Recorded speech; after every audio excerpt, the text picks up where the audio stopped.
Olá, eu sou o professor Michio Kaku. Todos nós, em algum momento de nossas vidas, olhamos para as estrelas e sentimos aquele desejo profundo e quase doloroso de saber o que existe lá fora. É um instinto ancestral, gravado em nosso DNA desde que os primeiros humanos saíram das savanas da África e olharam para o horizonte. Nós somos exploradores. Não fomos feitos para ficar parados. E a nossa cultura, a nossa ficção, alimentou esse desejo com promessas deslumbrantes. Crescemos assistindo aos mesmos filmes, sonhando os mesmos sonhos. Vimos a Millennium Falcon, com Han Solo no comando, puxar uma alavanca e ver as estrelas se transformarem em linhas de luz esticadas, entrando no hiperespaço e atravessando a galáxia em questão de horas para salvar a princesa. Vimos o Capitão Kirk, na ponte da Enterprise, ordenar calmamente "dobra 5", e a nave desaparecer num piscar de olhos, cruzando setores inteiros do cosmos antes da hora do jantar. A ficção científica nos prometeu o universo. Ela nos disse que as estrelas estão ao nosso alcance, que a galáxia é o nosso quintal.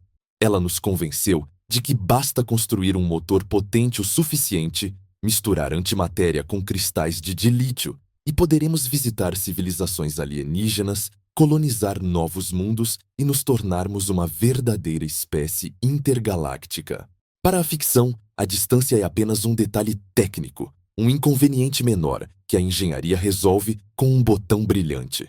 Mas quando desligamos a televisão, saímos do cinema e olhamos para a lousa fria da física teórica, o universo nos dá um tapa de realidade. Ele nos diz que estamos presos. Ele nos diz que existe uma cerca invisível e eletrificada ao nosso redor. Um limite de velocidade cósmico que é tão rígido, tão implacável e tão fundamental quanto a própria gravidade. Esse limite tem um nome. É uma constante que define a própria textura da realidade. A velocidade da luz no vácuo. São exatamente 299.792.458 metros por segundo. Para nós, humanos, criaturas biológicas que evoluíram para correr na savana a 30 km por hora, isso parece incrivelmente rápido. A luz pode dar 7 voltas e meia ao redor do planeta Terra em um único segundo. Um estalar de dedos, e a luz já foi à Lua e voltou quase 3 vezes. É instantâneo para qualquer propósito prático aqui no nosso pequeno planeta azul. Quando você acende a lâmpada do seu quarto, a luz chega aos seus olhos instantaneamente. Quando você faz uma chamada de vídeo para o Japão, o sinal viaja na velocidade da luz e a conversa flui sem atrasos perceptíveis. Essa velocidade moldou a nossa intuição. Achamos que a luz é infinita, mas na escala do cosmos, a luz é dolorosamente, agonizantemente lenta. A luz é uma lesma cósmica. Ela leva 8 minutos e 20 segundos para viajar do Sol até a Terra. Se o Sol desaparecesse agora, nós só saberíamos daqui a 8 minutos. Estamos sempre vendo o passado, mas isso é apenas o nosso quintal. Olhe para a estrela mais próxima, Próxima Centauri. A luz leva 4 anos para chegar lá. 4 anos viajando na velocidade máxima permitida pelo universo. Se tivéssemos uma nave que viajasse à velocidade da luz, o que é impossível para objetos com massa, como veremos, a viagem de ida e volta levaria quase uma década. E isso é apenas a vizinha da porta ao lado. Para cruzar a nossa própria galáxia, a Via Láctea, de uma ponta a outra, a luz leva 100.000 anos. 100 milênios. A civilização humana inteira tem apenas cerca de 6.000 anos de história escrita. A luz que saiu do outro lado da galáxia, quando os humanos estavam aprendendo a fazer fogo, ainda não chegou aqui. E para chegar à galáxia vizinha mais próxima, Andrômeda, a luz leva 2,5 milhões de anos. A escala é brutal. O universo é vasto demais e a luz é lenta demais. Se quisermos ser uma civilização galáctica, como em Star Wars ou Star Trek, viajar à velocidade da luz não é suficiente. Precisamos ir mais rápido. Precisamos quebrar a barreira da luz. Precisamos do hiperespaço. Precisamos da dobra. Mas hoje, neste vídeo de 1 hora e 40 minutos, eu tenho a triste e difícil missão de ser o portador das más notícias. Tenho que explicar por que, segundo tudo o que sabemos sobre a física moderna, isso é considerado impossível. E quero ser muito claro, não é impossível porque nossos motores são fracos. Não é impossível porque a nossa tecnologia é primitiva. Não é um problema de engenharia, como construir um prédio mais alto ou um computador mais rápido. É impossível porque o universo, aparentemente, construiu a própria estrutura da realidade para impedir isso. A velocidade da luz não é apenas um número arbitrário no velocímetro de um fóton. Ela não é como o limite de velocidade em uma rodovia, onde a polícia te multa se você passar, mas o carro fisicamente consegue ir mais rápido. Não. A velocidade da luz é o parâmetro fundamental da geometria do espaço-tempo. Ela é a velocidade de processamento do universo. Muitos físicos preferem nem chamá-la de velocidade da luz. Preferem chamá-la de velocidade da causalidade. É a velocidade máxima com que um evento no ponto A pode influenciar um evento no ponto B. É a velocidade máxima com que a notícia de que algo aconteceu pode se espalhar. Tentar ultrapassar isso não é apenas uma questão de ir muito rápido. É uma violação da lei de causa e efeito. Se você pudesse viajar mais rápido que a luz, a teoria da relatividade restrita de Einstein diz, inequivocamente, que existem referenciais nos quais você estaria viajando para o passado. Você poderia enviar uma mensagem para ontem. Você poderia matar o seu próprio avô antes de você nascer. Você poderia desmoronar a lógica da história. O universo protege a velocidade da luz não porque ele se importa com fótons, mas porque ele precisa proteger a sua própria consistência lógica. Ele precisa garantir que a causa venha antes do efeito. Nesta jornada que faremos juntos, vamos ter que desmontar os sonhos da ficção científica com as ferramentas frias da física teórica. Vamos explorar a relatividade restrita de Einstein, publicada em 1905, o Ano Miraculoso. Vamos ver por que, à medida que você acelera e tenta chegar perto desse limite, o universo começa a conspirar contra você. O tempo desacelera para você, numa tentativa desesperada da natureza de impedir que você chegue lá. O espaço à sua frente encolhe. E o pior de tudo, a sua massa aumenta. Vamos ver como a equação mais famosa do mundo, E = mc2 se torna o nosso maior inimigo nessa busca. Ela nos diz que energia e massa são a mesma coisa, apenas em estados diferentes. Quanto mais energia de movimento você ganha, mais pesado você fica. Para atingir 100% da velocidade da luz, você precisaria de energia infinita e se tornaria infinitamente pesado. Todo o combustível do universo, todas as estrelas queimando juntas, não seriam energia suficiente para empurrar um único elétron até 0 graus. É um muro vertical de energia. Vamos olhar para as trapaças que a física teórica permite no papel. Vamos falar sobre táquions, partículas hipotéticas que vivem do outro lado do espelho, que sempre viajam mais rápido que a luz e, por consequência, viajam para trás no tempo. Se eles existissem, poderíamos construir um telefone taquiônico para avisar a nós mesmos sobre a queda da bolsa de valores ontem. E por que a maioria dos físicos acha que eles não existem? Vamos analisar o emaranhamento quântico, a ação fantasmagórica à distância, que Einstein tanto odiava e que hoje é comprovada em laboratório. Será que podemos usar isso para teletransportar informações instantaneamente através da galáxia? A resposta é um frustrante e sutil não. E vamos entender por que a natureza nos proíbe de usar o teletransporte quântico para enviar mensagens úteis, mantendo a barreira de $C intacta. Mas nem tudo está perdido. A física fecha a porta da frente, a aceleração bruta através do espaço, mas ela deixa uma fresta, uma pequena e perigosa fresta, na janela dos fundos. Na parte final da nossa conversa, vamos falar sobre a dobra espacial, Warp Drive, e a métrica de Alcubierre. A relatividade diz que nada pode viajar através do espaço mais rápido que a luz. Isso é lei, mas a relatividade não diz absolutamente nada sobre a velocidade com que o próprio espaço pode se mover. Se pudermos dobrar o espaço, Contraindo-o à nossa frente e expandindo-o atrás de nós, podemos surfar numa onda de espaço-tempo até as estrelas, sem nunca violar as leis locais da física. Nós não nos movemos. O universo se move ao nosso redor. É uma esperança tênue que exige energias negativas gigantescas e matéria exótica que talvez nem existam no nosso universo, mas é a única esperança real que temos de um dia nos tornarmos a civilização que a ficção científica nos prometeu. Preparem-se. Vamos acelerar nossos cérebros até o limite. Vamos ver o universo ficar distorcido, as cores das estrelas mudarem com o efeito Doppler e o tempo parar. Bem-vindos à barreira final. Bem-vindos à velocidade da luz. Para entendermos por que a barreira da luz é tão formidável, precisamos voltar no tempo. Precisamos viajar para o ano de 1905. O mundo da física estava muito confortável. Isaac Newton, o gigante sobre cujos ombros todos nós nos apoiamos, havia estabelecido as regras do jogo 200 anos antes.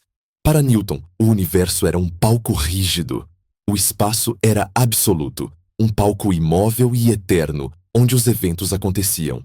O tempo era absoluto, um relógio de Deus, que tic-taqueava no mesmo ritmo para todos, em todos os lugares, do começo ao fim do cosmos. Um segundo na Terra era exatamente igual a um segundo em Marte, ou em Júpiter, ou na galáxia de Andrômeda. O tempo fluía uniformemente, indiferente ao que acontecia dentro dele. Mas havia um problema irritante que tirava o sono dos físicos. As equações do eletromagnetismo, descobertas por James Clerk Maxwell, diziam que a luz viajava a uma velocidade fixa, $c. Isso não fazia sentido na física de Newton. Imagine que você está em um trem viajando a 100 km/h. Se você jogar uma bola de beisebol para frente a 100 km/h, uma pessoa parada na plataforma verá a bola viajar a 200 km/h, sendo o trem place, sendo o arremesso. As velocidades se somam. Isso é o senso comum. Mas a luz não obedecia a isso. Se você acender um farol nesse trem, a luz não sai a $100 km/h. Ela sai a $100. Exatamente $100. Não importa o quão rápido você se mova, não importa se você está correndo em direção à luz ou fugindo dela, ela sempre passa por você, na mesma velocidade. Era como se o universo tivesse uma velocidade de cruzeiro fixa e imutável. Foi então que um jovem funcionário de um escritório de patentes em Berna, na Suíça, um homem chamado Albert Einstein, teve a audácia de questionar Newton.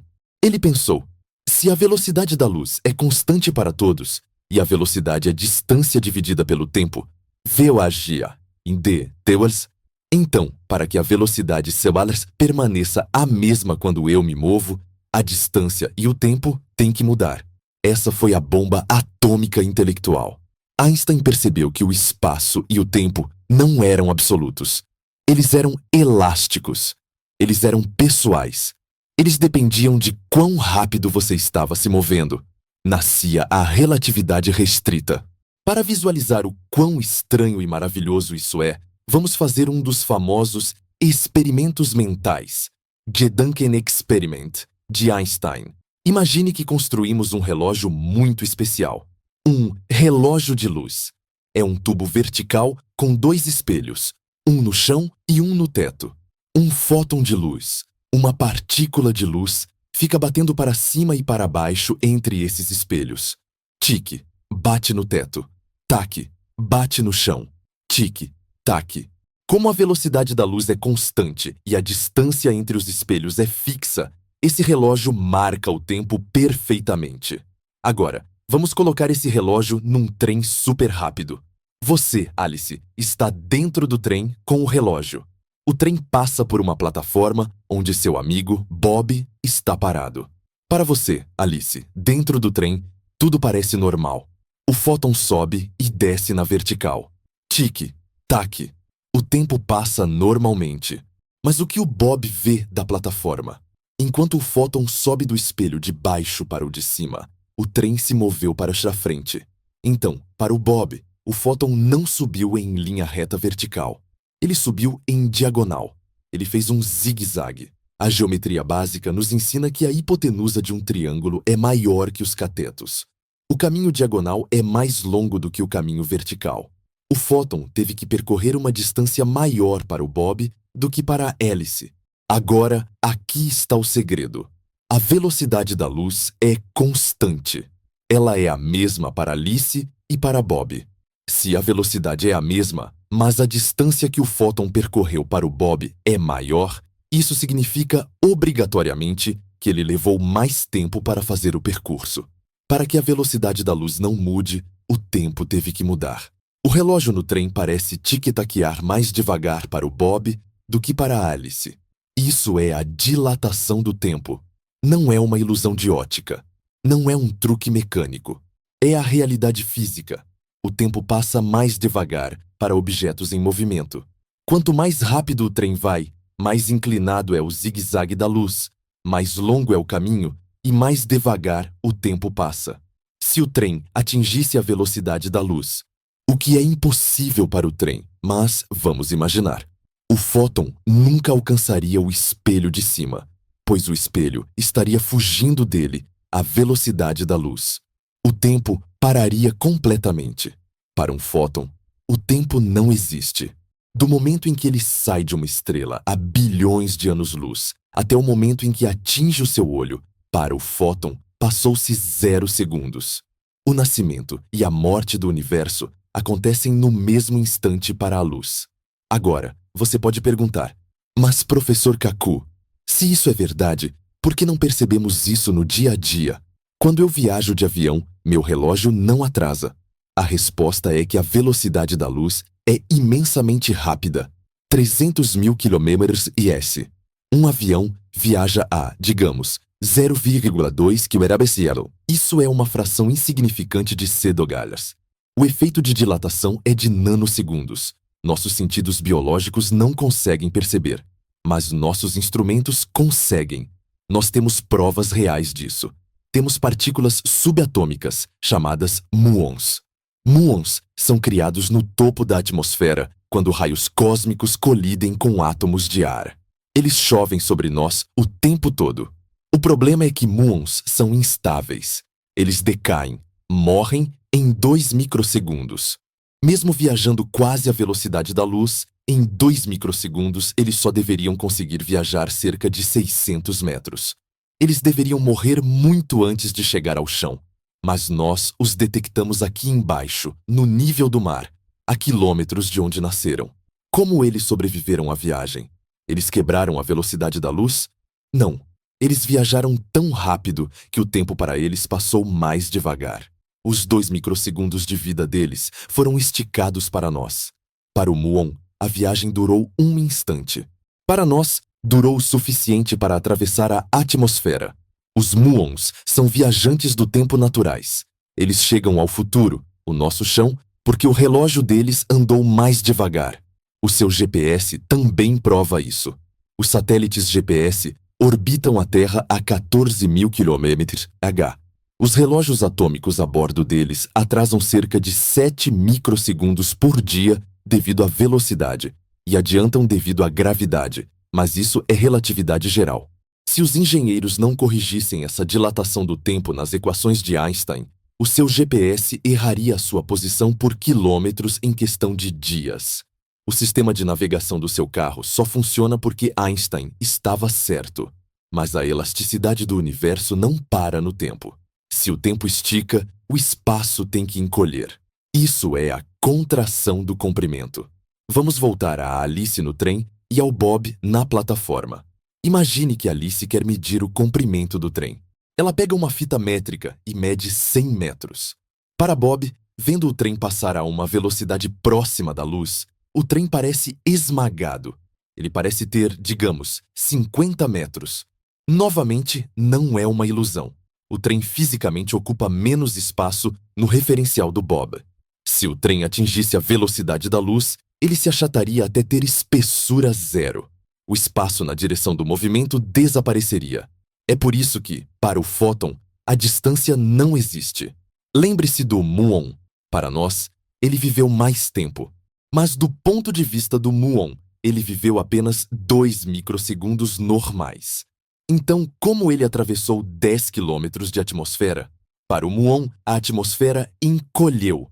Para o muon, a distância entre o topo do céu e o chão não era 10 quilômetros. Era apenas alguns metros. Ele atravessou essa distância curta em sua vida curta.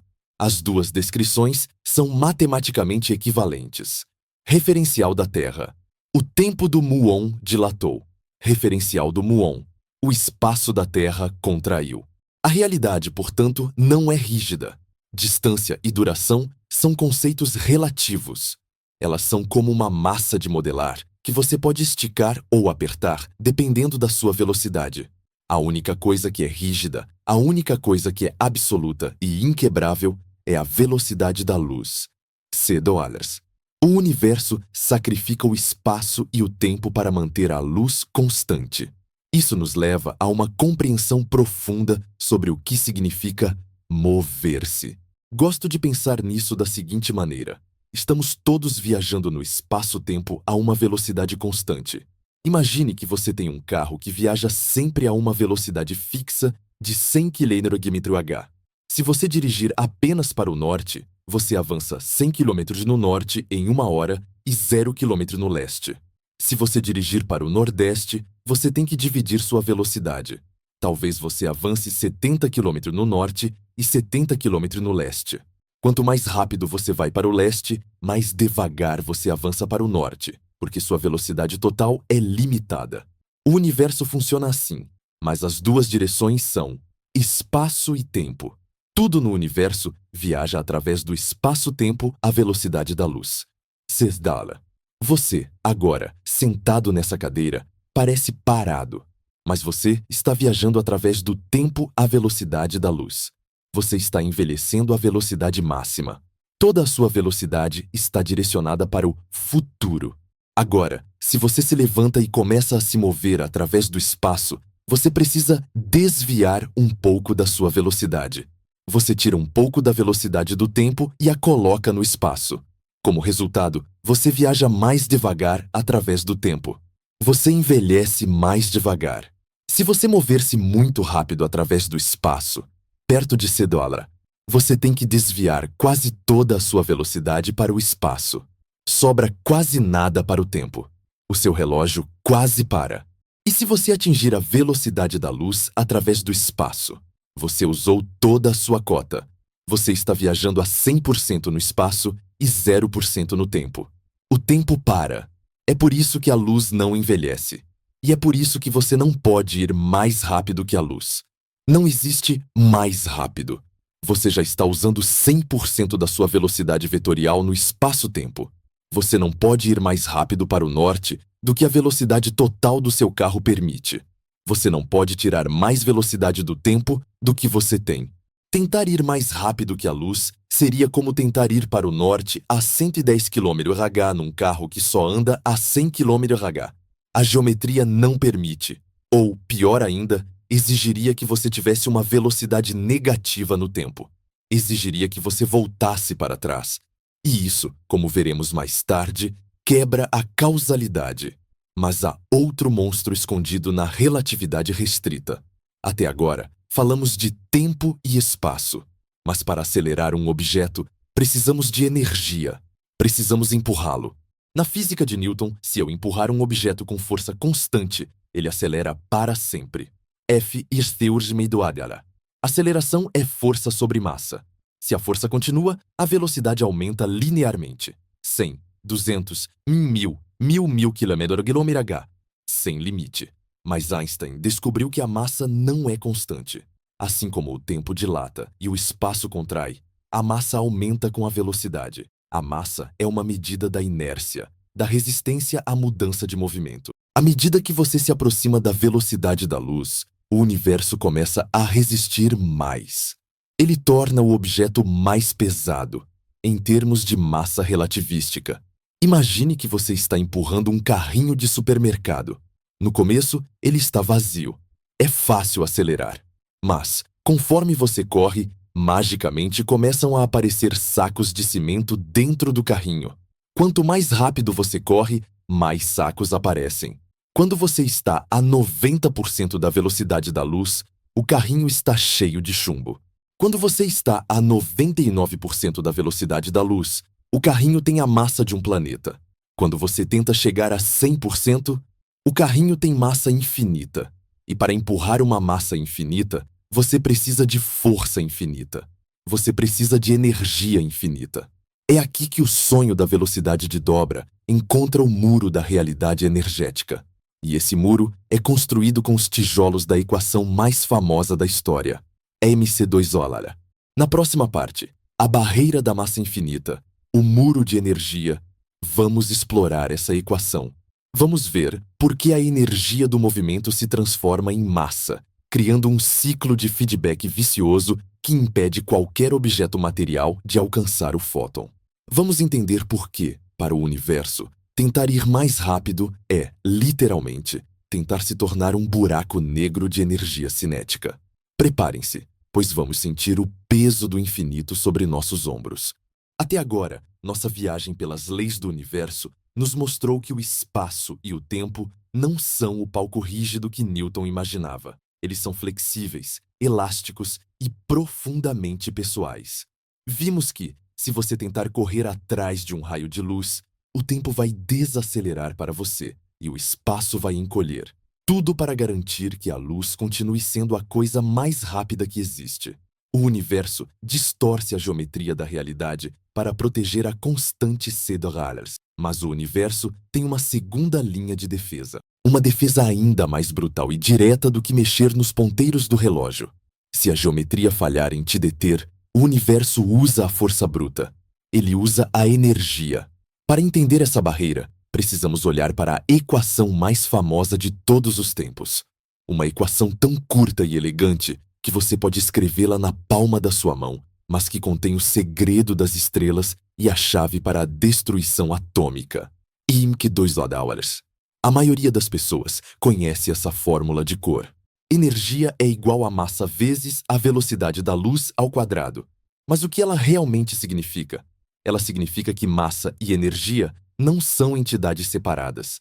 Elas são a mesma coisa, apenas em formatos diferentes. Pense em gelo e vapor. Ambos são água. H2 Gelo é água congelada. Vapor é água excitada. Da mesma forma, massa é energia congelada. É energia condensada em uma forma compacta e tangível. E energia é massa liberada. A letra C2 na equação é apenas o fator de conversão, a taxa de câmbio entre essas duas moedas. E como C$ é um número gigante, 300 mil velho oberetor S, C2 é um número astronomicamente grande, 90 quatrilhões. Isso significa que uma pequena quantidade de massa contém uma quantidade colossal de energia. É por isso que uma bomba atômica do tamanho de uma toranja pode destruir uma cidade inteira.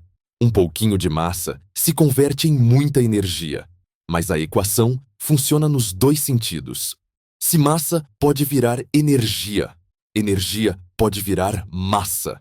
E é aqui que o sonho da velocidade da luz encontra o seu pesadelo. Quando você acelera um objeto, digamos uma nave espacial ou até mesmo uma pequena bola de beisebol, você precisa dar energia a ele. Você queima combustível, empurra com foguetes, usa lasers. Você está transferindo energia cinética, energia de movimento, para o objeto. Na física clássica de Newton, essa energia apenas faz o objeto ir mais rápido. Você empurra, ele acelera. Empurra mais, acelera mais. A massa do objeto continua a mesma. Uma bola de 1 kg continua sendo uma bola de 1 kg. Não importa se está a 10 km/h ou a 1000 km/h. Mas Einstein nos mostrou que Newton estava errado em altas velocidades. A energia que você está injetando no objeto tem que ir para algum lugar. Em baixas velocidades, quase toda a energia vira velocidade. Mas conforme você se aproxima da velocidade da luz, o universo começa a desviar essa energia. Em vez de aumentar apenas a velocidade, a energia começa a aumentar a massa relativística do objeto. A energia condensa no objeto, tornando-o mais pesado. Lembre-se, energia tem peso. Um bule de chá quente pesa um pouquinho, uma fração infinitesimal, a mais do que um bule frio, porque a energia térmica, o movimento das moléculas, adiciona massa. Mas quando falamos de velocidades próximas à luz, esse efeito deixa de ser uma curiosidade e se torna o muro principal. Vamos visualizar isso. Imagine que estamos construindo a nave estelar mais rápida da história. Vamos chamá-la de USS Einstein. Ela tem motores de fusão nuclear avançados. Nós ligamos os motores. A nave acelera de 0 a 50% da velocidade da luz, 0,5 cedodala. Tudo vai bem. A massa da nave aumentou um pouco, cerca de 15%, mas os motores ainda dão conta. Aceleramos para 80% da velocidade da luz, 0,8. Agora a nave está 66% mais pesada do que quando saiu da Terra. Os motores têm que fazer mais força para conseguir a mesma aceleração. Estamos queimando mais combustível para ganhar menos velocidade. Aceleramos para 90% da velocidade da luz, 0,9. A massa da nave mais que dobrou. Ela agora pesa mais que 2 USS Einsteins. A inércia é enorme. É como tentar empurrar um caminhão carregado de chumbo. Aceleramos para 99% da velocidade da luz, 0,99. A massa é 7 vezes a original. Vamos forçar. 99,9%, 0,999. A massa é 22 vezes a original. 99,9%. A massa é 700 vezes a original. Você percebe o padrão? É uma curva exponencial. Quanto mais perto chegamos do limite, mais gordo o objeto fica. A energia que estamos jogando nos motores não está mais nos fazendo ir mais rápido. Ela está sendo convertida quase inteiramente em massa. Estamos alimentando um monstro.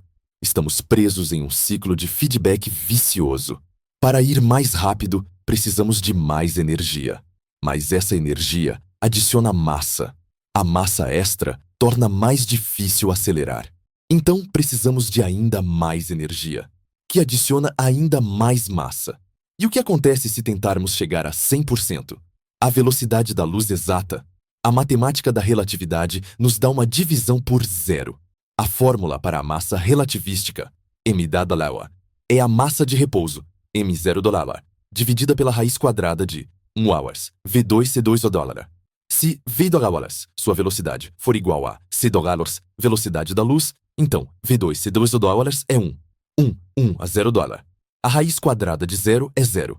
Qualquer número dividido por zero tende ao infinito. Isso significa que, para atingir a velocidade da luz, a massa da sua nave se tornaria infinita.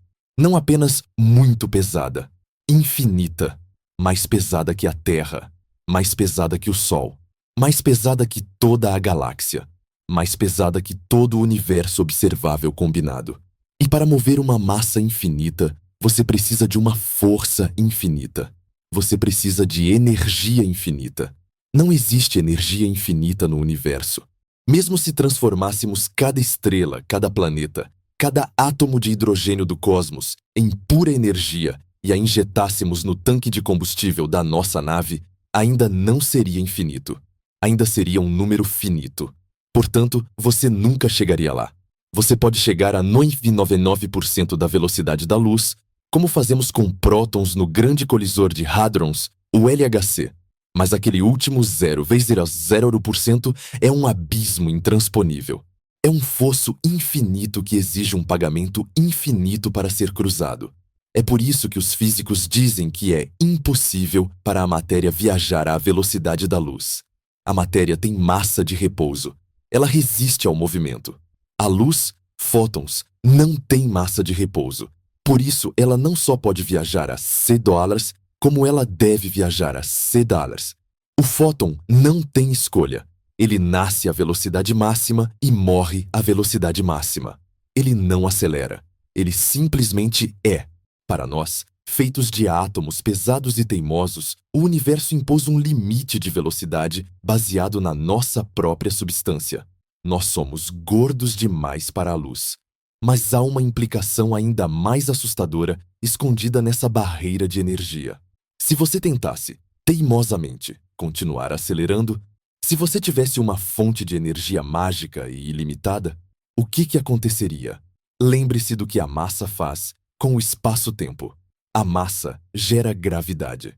Se a sua nave está ficando cada vez mais pesada, ela está gerando um campo gravitacional cada vez mais forte.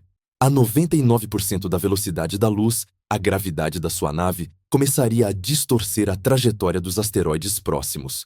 A 99,999%, a sua nave teria a gravidade de um planeta, depois de uma estrela.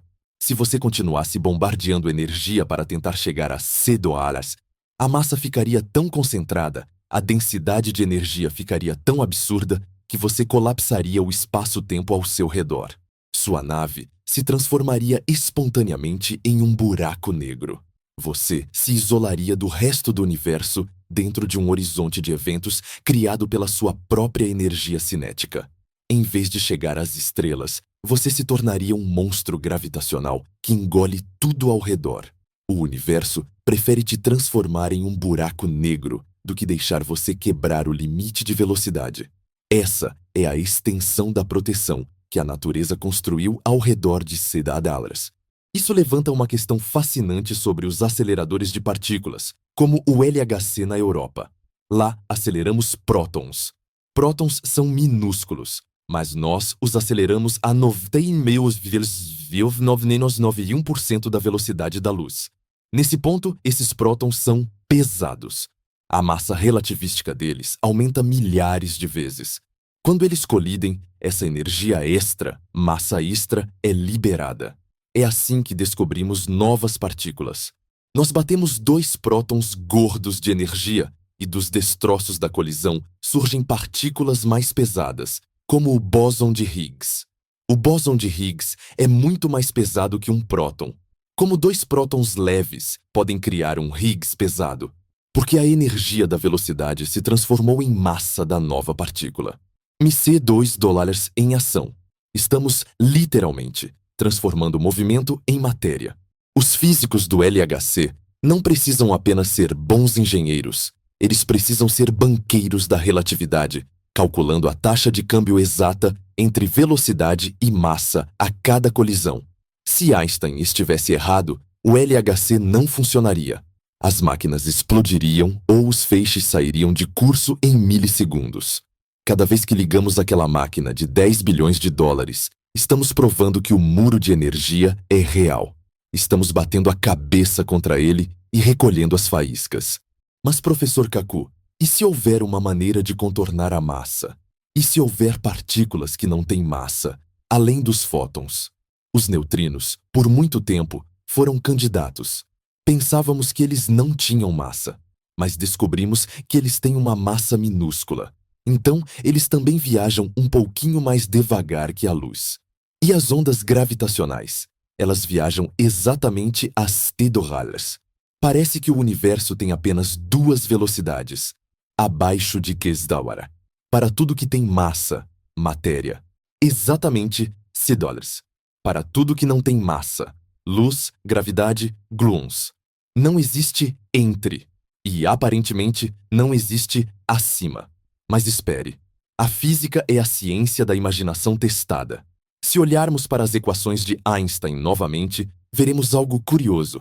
A barreira da massa infinita acontece quando você tenta cruzar a velocidade da luz vindo de baixo.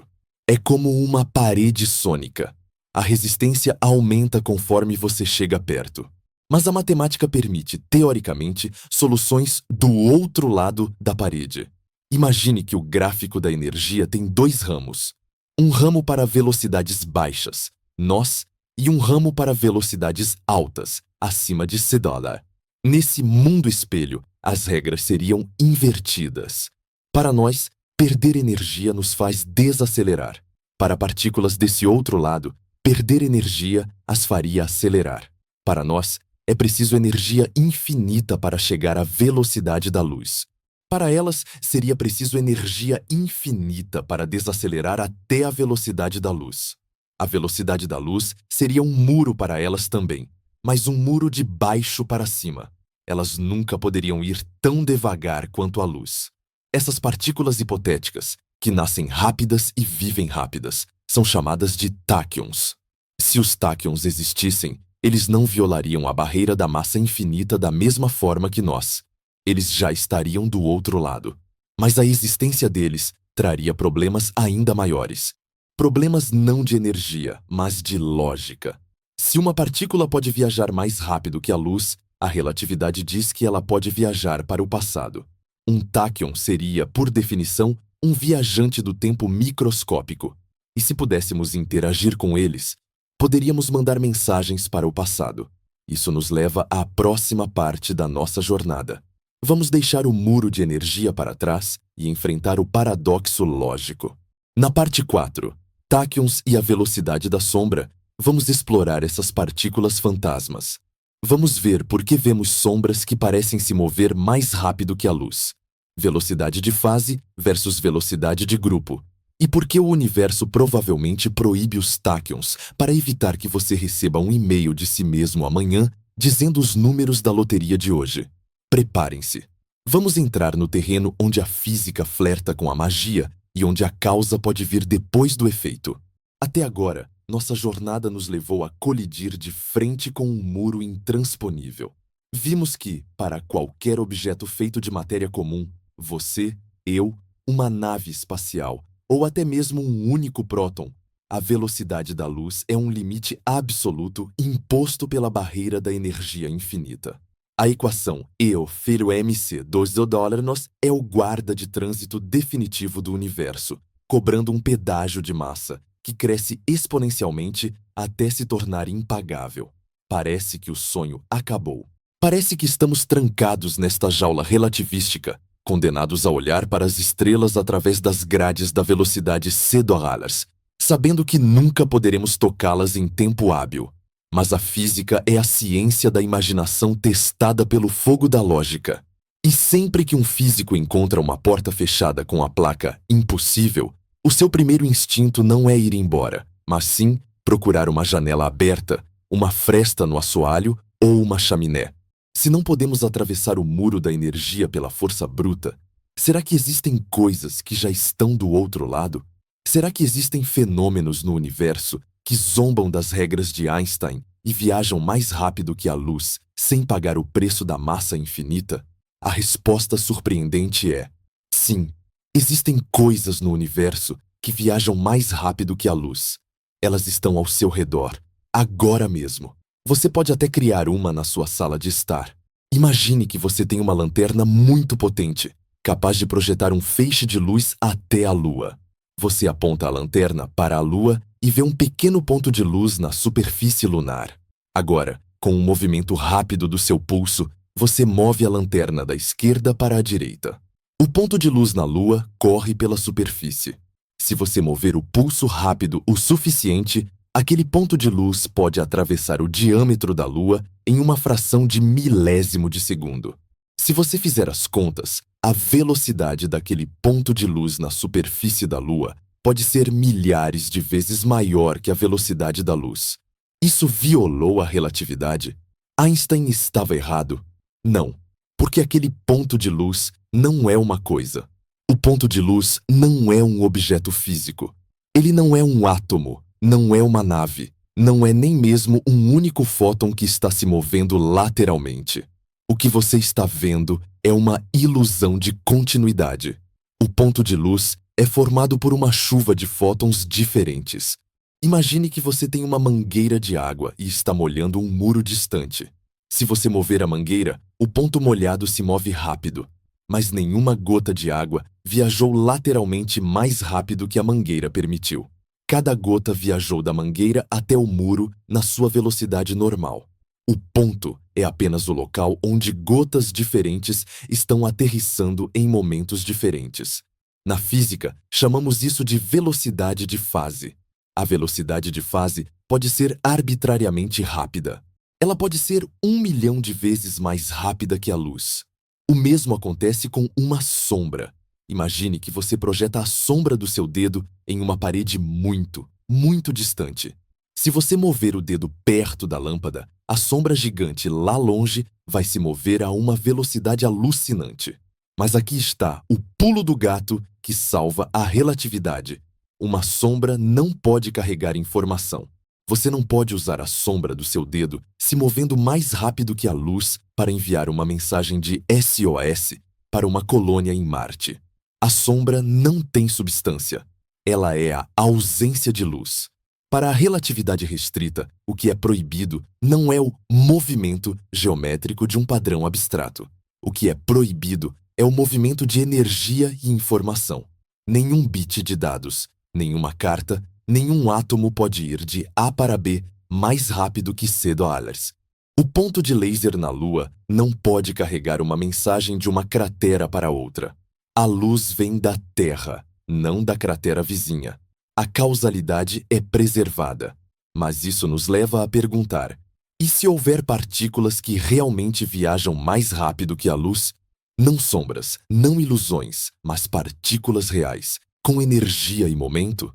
Se olharmos para as equações da relatividade com os olhos de um matemático purista, veremos algo estranho. A barreira da massa infinita, m igual a m0, e esquerda impede que você cruze a velocidade da luz vindo de baixo.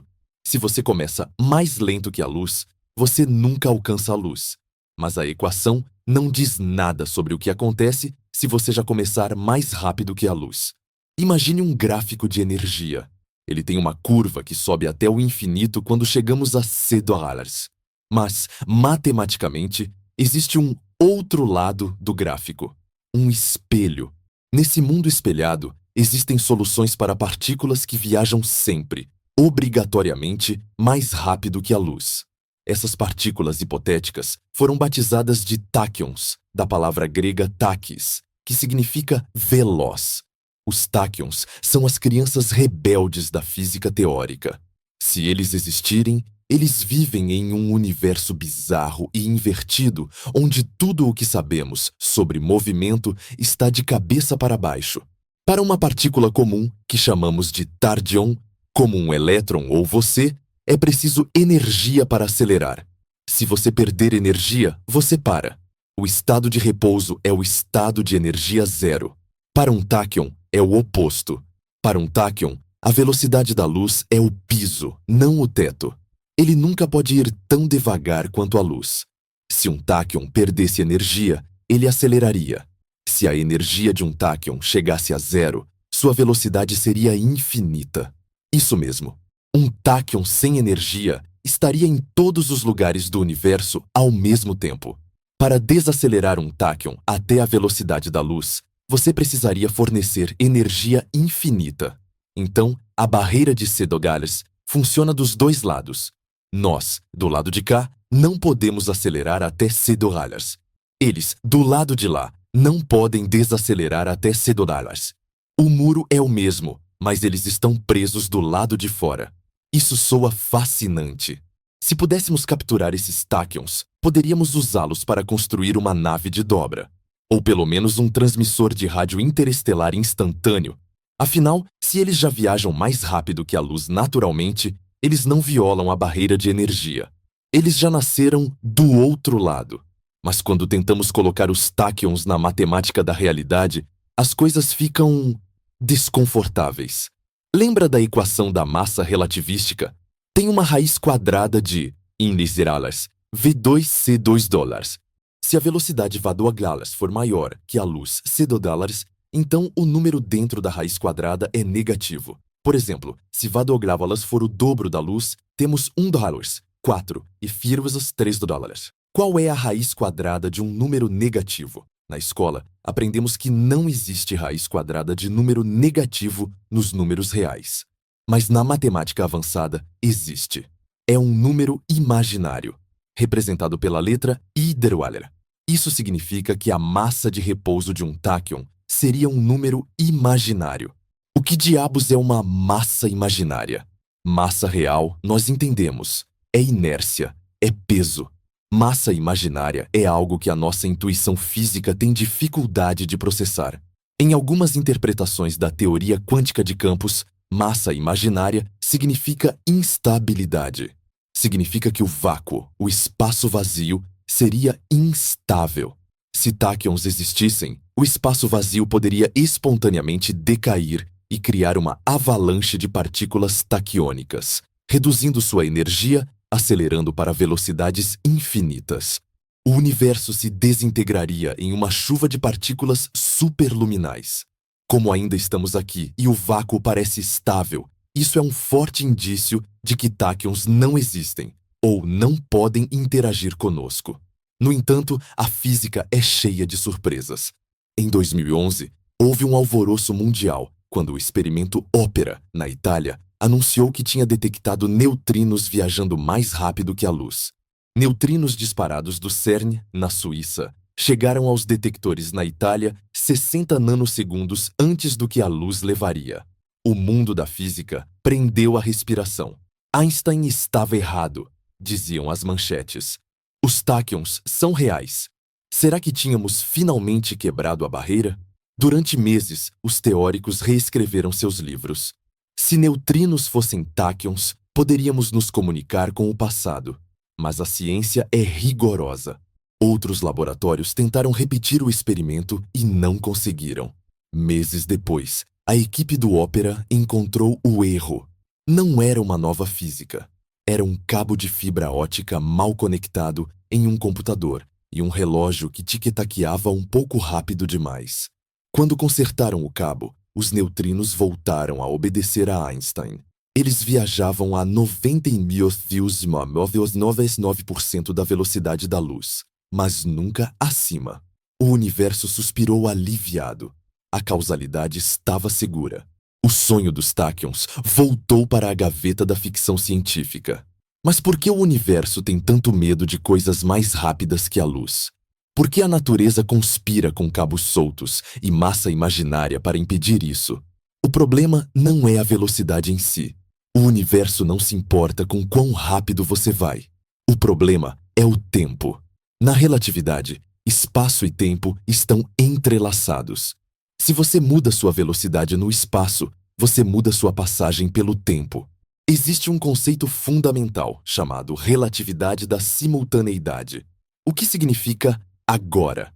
Se você e eu estamos parados, concordamos sobre o que está acontecendo agora em Andrômeda. Mas se eu estiver me movendo em direção a Andrômeda, o meu agora muda.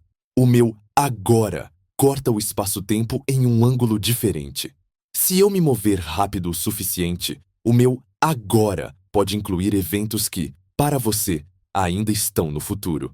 Isso é estranho, mas aceitável, desde que eu não possa falar com ninguém instantaneamente.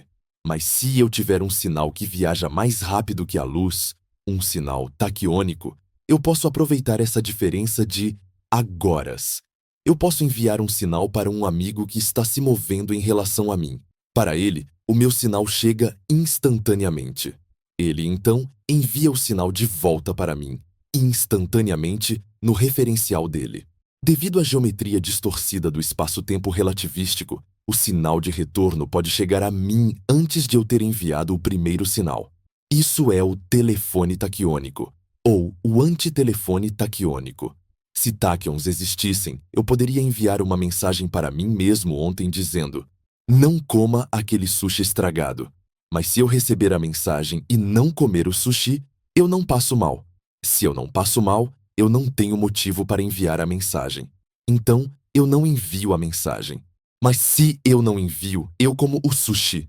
Então eu envio. Isso cria um paradoxo causal, um loop infinito de lógica quebrada. O universo é uma máquina lógica. Causa deve vir antes do efeito. O vidro quebra depois de cair, não antes. A arma dispara depois de puxar o gatilho. A velocidade da luz, c², é a velocidade máxima da causalidade. É a velocidade com que a realidade se costura.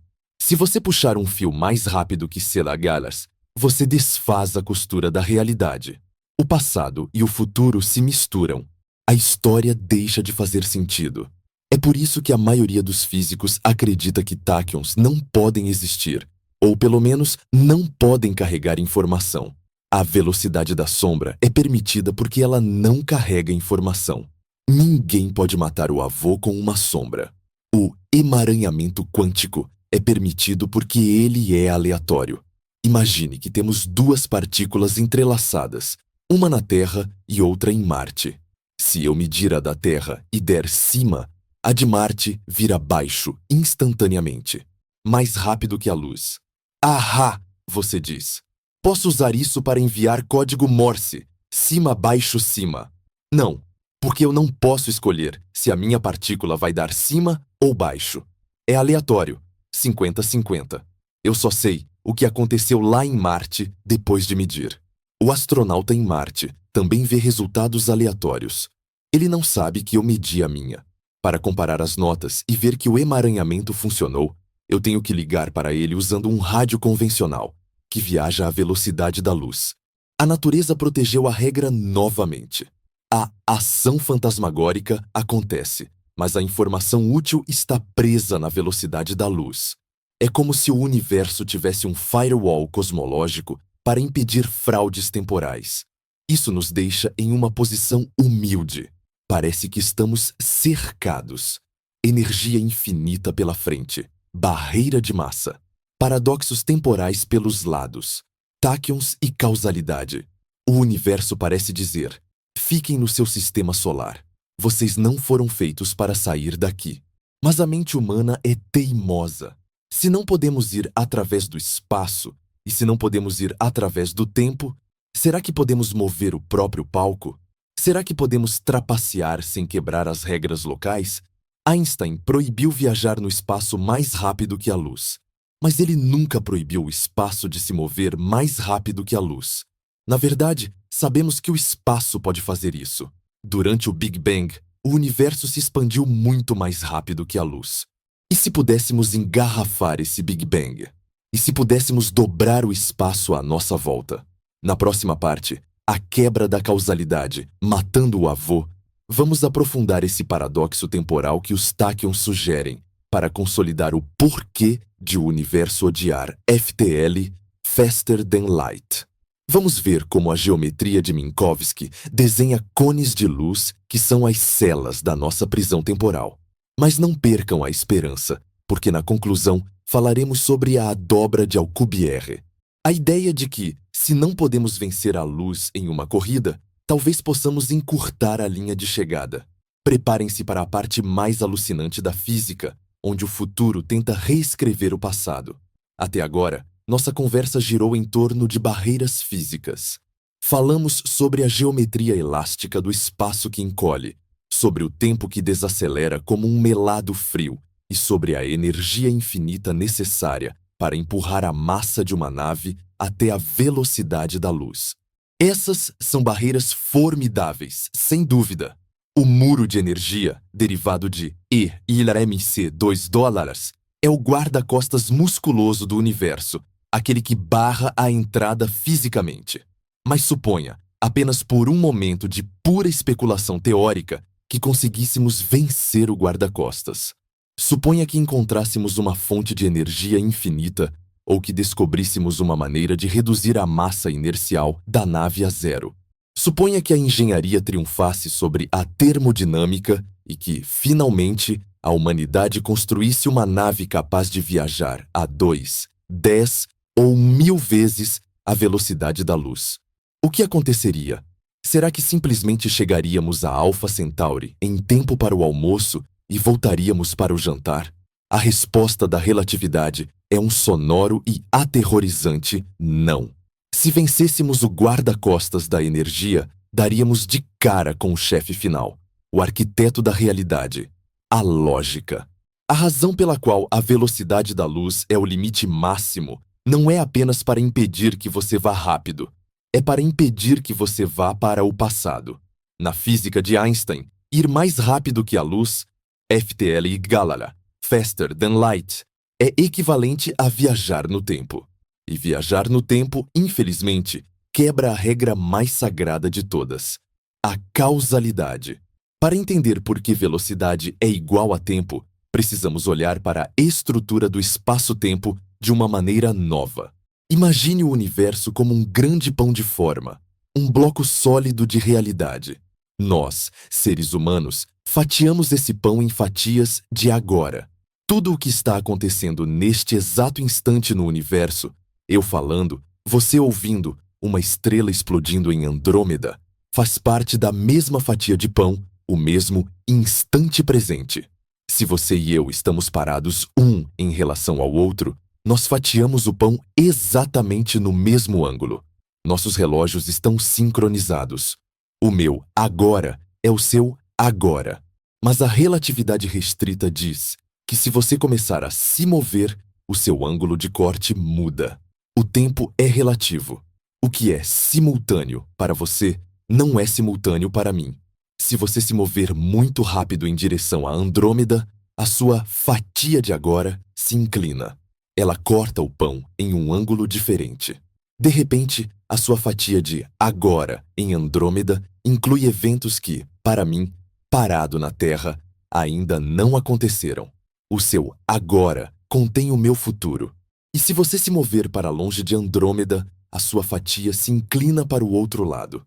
O seu agora, lá em Andrômeda, corresponde a eventos que, para mim, aconteceram há milhares de anos. O seu agora contém o meu passado. Isso é estranho, mas não é um paradoxo, desde que você não possa ir até lá instantaneamente. A luz demora para viajar. Mesmo que o seu agora matemático inclua o futuro de Andrômeda, você não pode ver esse futuro nem interagir com ele, porque a luz, a informação, leva 2,5 milhões de anos para chegar até você. A barreira da velocidade da luz mantém a ordem. Ela garante que, embora discordemos sobre o agora, nunca possamos trocar informações que violem a sequência dos fatos. Mas se você tiver uma nave FTL mais rápida que a luz, você quebra essa proteção. Você pode viajar para Andrômeda, entrar na fatia de tempo que corresponde ao passado da Terra, dar meia volta e viajar de volta para a Terra mais rápido que a luz. A geometria de Minkowski, os diagramas de espaço-tempo, mostra inequivocamente que se você fizer esse zigue-zague superluminal, você pode pousar na Terra antes de ter decolado. Você pode chegar ontem. E aqui entramos no terreno dos pesadelos lógicos. O universo, que é uma máquina de precisão matemática, de repente se depara com uma contradição impossível: o paradoxo do avô. Todos conhecem a versão clássica da ficção científica. Você volta no tempo e, acidentalmente, ou propositalmente, se você for um vilão, mata o seu avô antes que ele conheça a sua avó. Se o seu avô morre, o seu pai não nasce. Se o seu pai não nasce, você não nasce. Se você não nasce, você nunca constrói a máquina do tempo e nunca volta para o passado. Se você não volta para o passado, o seu avô não morre. Se o seu avô não morre, o seu pai nasce e você nasce. Então você volta e mata o avô. Isso é um loop causal infinito. A realidade entra em colapso. O universo não sabe se você existe ou não. É uma falha crítica no sistema operacional da existência. Não precisamos ser tão dramáticos a ponto de matar parentes. Podemos criar paradoxos com simples mensagens de texto. Imagine que inventamos o telefone taquiônico, um dispositivo capaz de enviar sinais a 2 vezes a velocidade da luz. $12. Eu tenho um desses telefones na Terra. O meu amigo, Bob, tem outro em uma nave espacial que está se afastando da Terra a 80% da velocidade da luz. Às 12h, eu envio uma mensagem para o Bob. Olá. Devido à dilatação do tempo e à relatividade da simultaneidade, para o referencial do Bob, o meu 12h e o agora dele são diferentes. O meu sinal viaja mais rápido que a luz. Nos cálculos relativísticos, isso significa que o sinal viaja para trás no tempo do Bob. Bob recebe a mensagem às 11h no relógio dele. Imediatamente, Bob responde: recebido. O sinal dele também viaja a $2. Como ele está se movendo, a inclinação do tempo dele faz com que o sinal viaje ainda mais para trás no meu tempo. Eu recebo a resposta do Bob às 10h. Eu recebo a confirmação de recebimento da mensagem 2 horas antes de eu ter enviado a mensagem original.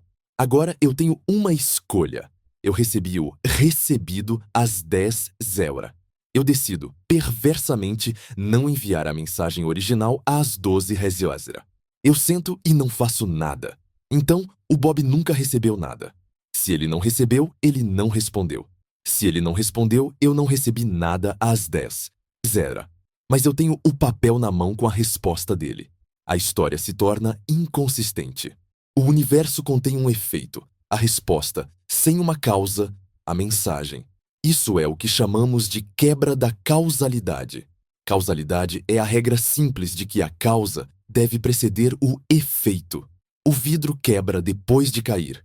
A arma dispara depois de puxar o gatilho. Você morre depois de beber o veneno. Se permitirmos viagens mais rápidas que a luz, permitimos que o efeito aconteça antes da causa. O vidro quebra e depois você o empurra. O alvo cai morto e depois você atira. Isso destrói a base de toda a ciência. A ciência é a busca pelas causas das coisas. Se o futuro pode reescrever o passado, então não podemos prever nada. Não podemos explicar nada. O universo se torna um caos aleatório e sem sentido. Stephen Hawking era obcecado por esse problema. Ele propôs a conjectura de proteção cronológica. Ele dizia que as leis da física conspiram para impedir a viagem no tempo em escala macroscópica. O universo quer ser seguro para historiadores, dizia ele com seu humor britânico.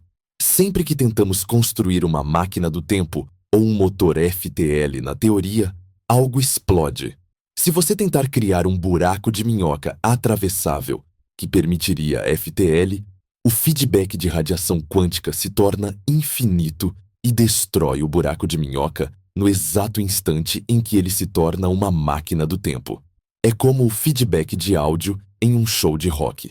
Se o microfone ficar muito perto do alto-falante, o som entra, sai amplificado, entra de novo, sai mais alto, num ciclo infinito até estourar o equipamento. Um sinal viajando para o passado cria um feedback causal. A informação dá voltas no tempo, amplificando-se até destruir o tecido do espaço-tempo.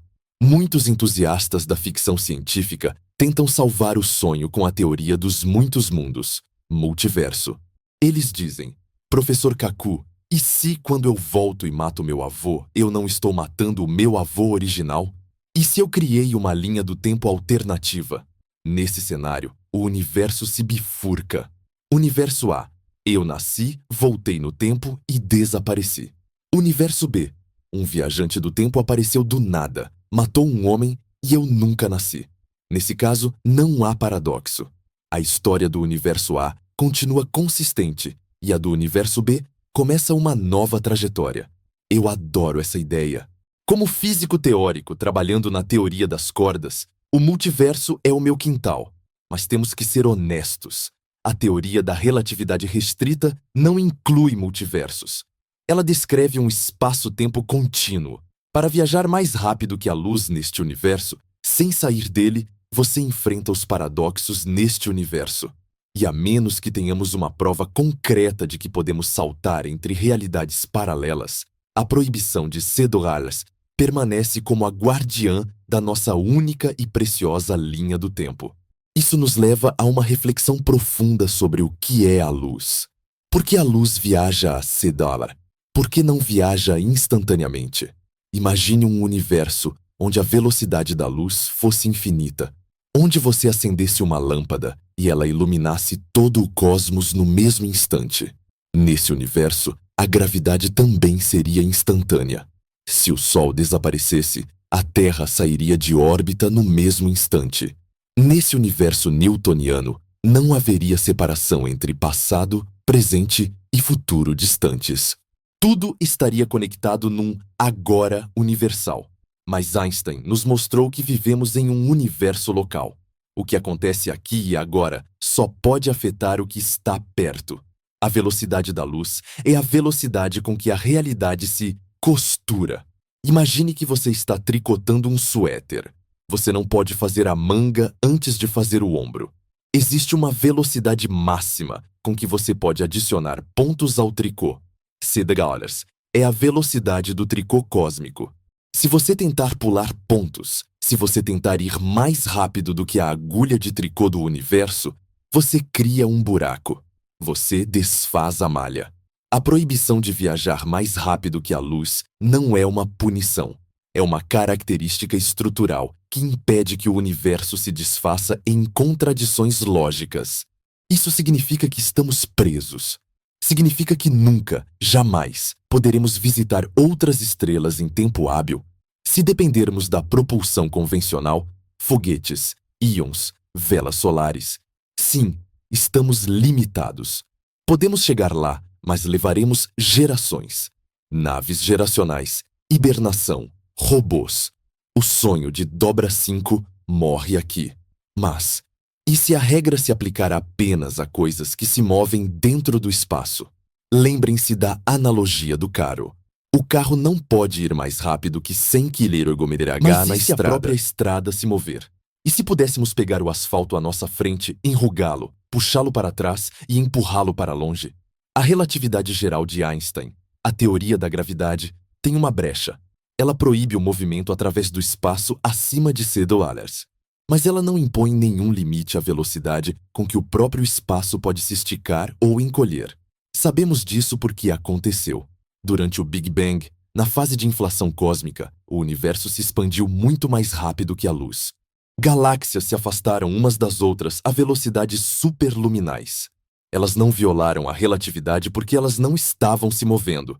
O espaço entre elas é que estava crescendo. Se o espaço pode se expandir mais rápido que a luz, será que podemos construir uma máquina que faça isso sob comando? Será que podemos construir uma bolha de espaço-tempo que carrega nossa nave, surfando como um surfista numa onda, imóvel dentro da bolha, mas viajando mais rápido que a luz em relação ao observador externo? Essa é a ideia revolucionária proposta pelo físico mexicano Miguel Alcubierre em 1994. A dobra de Alcubierre. Na nossa conclusão, vamos explorar essa possibilidade final. Vamos ver como ela contorna a dilatação do tempo. O tempo não passa mais devagar na bolha.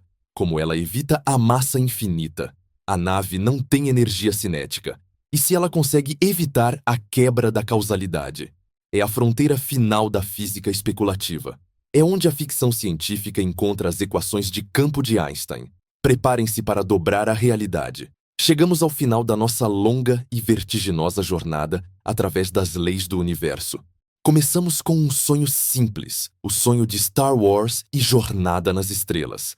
Viajar para outras galáxias, conhecer novos mundos, sermos livres para explorar o cosmos. Mas, ao longo desta 1h40, esse sonho foi sistematicamente desmantelado pela dura realidade da física. Nós vimos que a velocidade da luz, Cedoralalas, não é apenas um limite de tráfego, mas a própria estrutura de granulação do espaço-tempo. Vimos que tentar acelerar uma nave até essa velocidade exige energia infinita, transformando nossa nave em um buraco negro antes que ela possa cruzar a linha de chegada.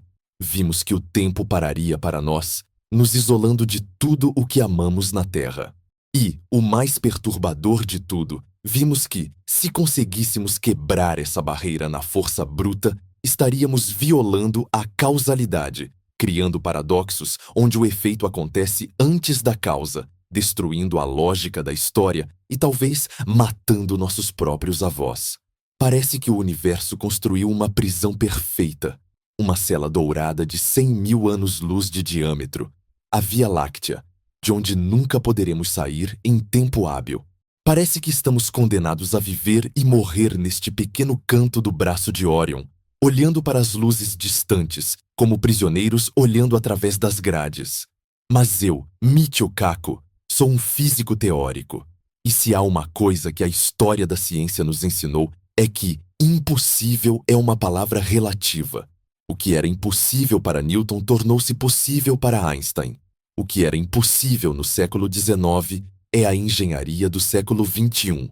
A relatividade restrita que proíbe viajar através do espaço mais rápido que a luz é uma lei férrea. Não podemos quebrá-la. Mas Einstein nos deu uma segunda teoria, 10 anos depois.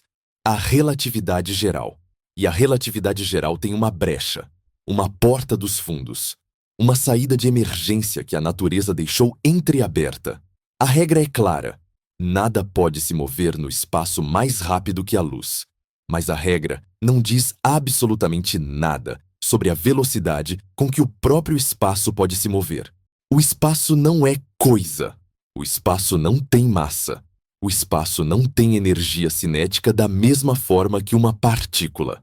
Portanto, o espaço pode se esticar, se contrair e se expandir a qualquer velocidade, inclusive velocidades infinitamente maiores que a luz. Nós sabemos que isso é verdade porque já aconteceu. Durante o Big Bang, na era da inflação, o universo dobrou de tamanho repetidamente em frações de segundo. Galáxias se afastaram umas das outras a velocidades trilhões de vezes superiores à da luz. Elas não violaram a relatividade porque elas não estavam se movendo. O espaço entre elas é que estava sendo criado.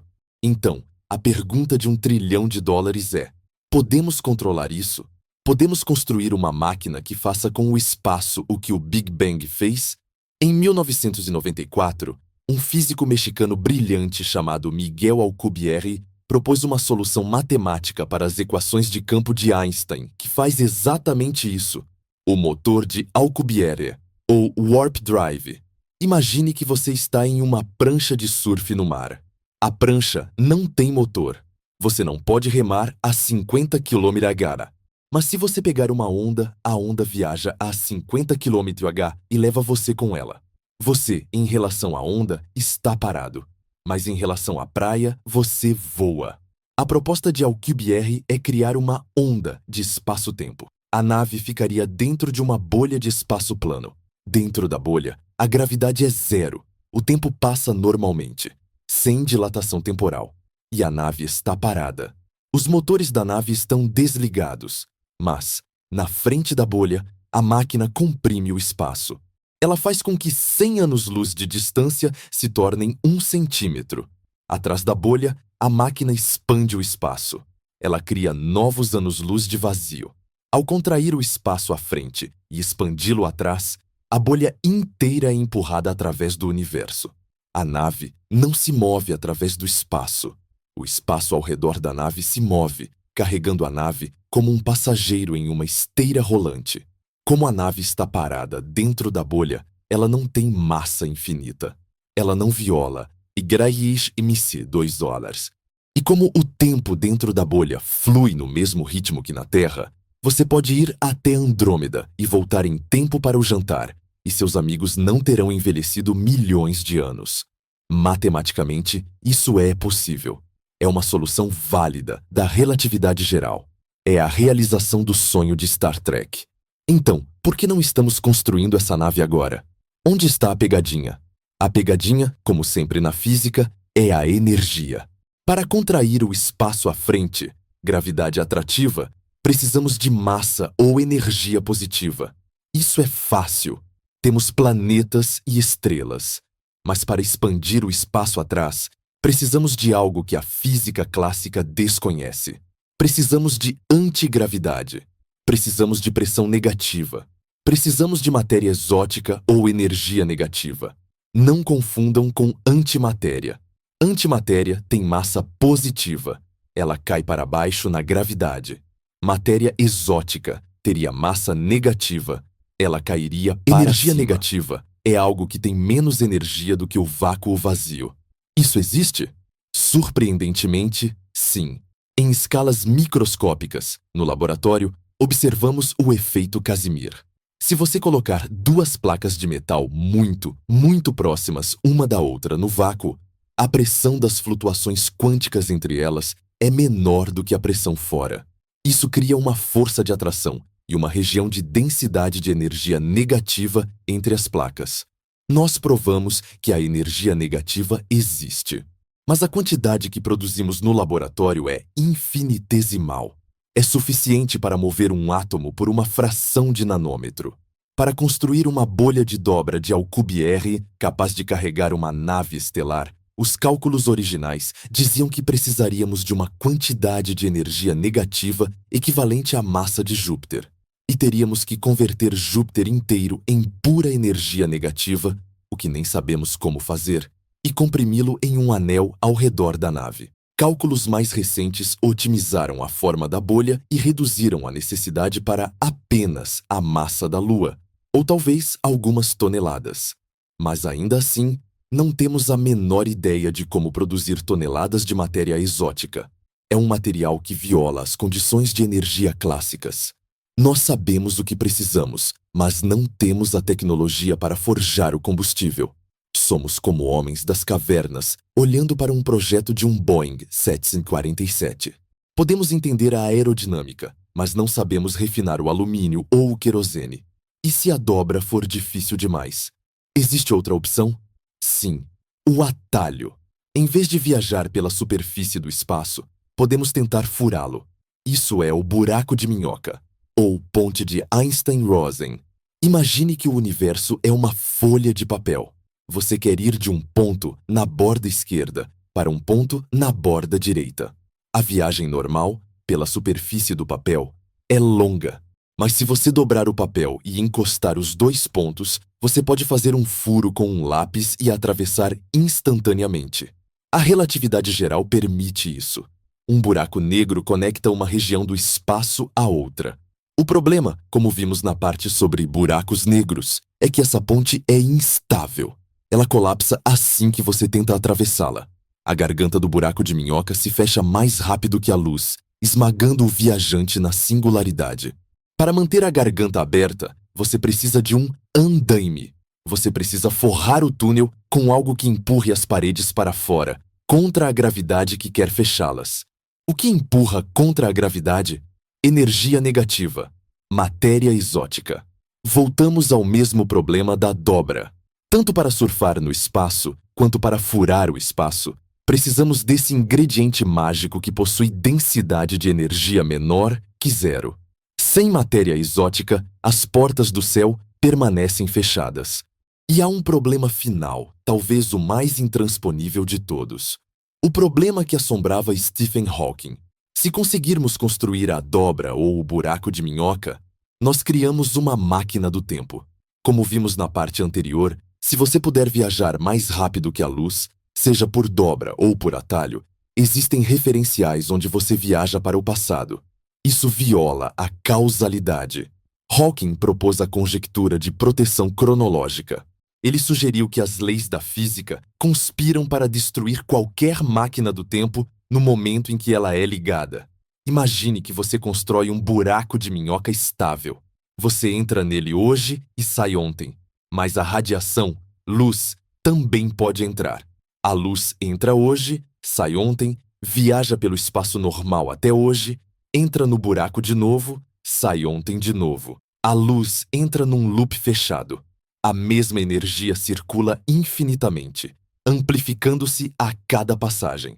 Em uma fração de segundo, a energia de vácuo dentro da máquina cresce até o infinito. O buraco de minhoca explode numa bola de fogo de feedback quântico antes que você possa dar o primeiro passo. O universo prefere destruir a sua nave a permitir que você mate o seu avô. É possível que a dobra de Alcubierre sofra do mesmo destino. Ao ativar a bolha, a radiação Hawking na frente da nave poderia nos incinerar, ou o horizonte de eventos interno poderia se tornar instável. Isso significa que devemos desistir. Que a palavra final é realmente impossível depende de quem você pergunta e, principalmente, de quando você pergunta. Hoje, somos uma civilização que o astrofísico Nikolai Kardashev chamaria de tipo zero. Nós obtemos nossa energia de plantas mortas, petróleo e carvão. Nós mal conseguimos sair do nosso planeta. Para nós, manipular a geometria do espaço-tempo e criar energia negativa em escala industrial é magia. Mas a física não proíbe. Ela apenas cobra um preço alto. Uma civilização de tipos Joyce, que controla toda a energia de sua estrela, ou de tipo 3, que controla a energia de uma galáxia, poderia ter acesso a tecnologias que nem conseguimos sonhar. Talvez eles saibam como minerar energia negativa do vácuo quântico. Talvez eles saibam como estabilizar buracos de minhoca usando cordas cósmicas. Talvez eles tenham descoberto uma teoria quântica da gravidade que resolve os paradoxos temporais sem explodir o universo. Talvez o multiverso seja a solução real, permitindo viagens ao passado sem violar a causalidade da linha do tempo original. O que eu quero que vocês levem deste vídeo não é o desânimo. Sim, A barreira da luz é formidável. É a parede mais alta que já encontramos. Mas a história da ciência é a história de pular muros. Disseram que era impossível voar com máquinas mais pesadas que o ar. Lord Kelvin, um dos maiores físicos da história, disse isso. Disseram que era impossível ir à Lua. Disseram que era impossível dividir o átomo. O impossível é geralmente apenas um termo para engenharia que ainda não inventamos. Talvez nunca viajem a 2 vezes a velocidade da luz no espaço normal. Mas talvez, daqui a 1000 ou 10.000 anos, nossos descendentes olhem para o céu noturno não como um teto, mas como um oceano vasto e navegável. Talvez eles ativem seus motores de dobra, curvem o tecido da realidade ao seu redor e partam para as estrelas, deixando a luz, aquela velha e lenta mensageira, para trás, comendo poeira cósmica. Até lá, nós continuamos sonhando, continuamos calculando, continuamos testando os limites. Porque é isso que significa ser humano. Nós não aceitamos limites. Nós nascemos para tocar o infinito. A velocidade da luz pode ser a lei, mas a imaginação humana é a legisladora. E um dia, talvez, nós emendaremos a Constituição do Universo. Eu sou o professor Michio Kaku. Obrigado por explorarem comigo os limites da velocidade, do tempo e da causalidade. Mantenham seus olhos no horizonte e sua mente aberta para o impossível. Até a próxima!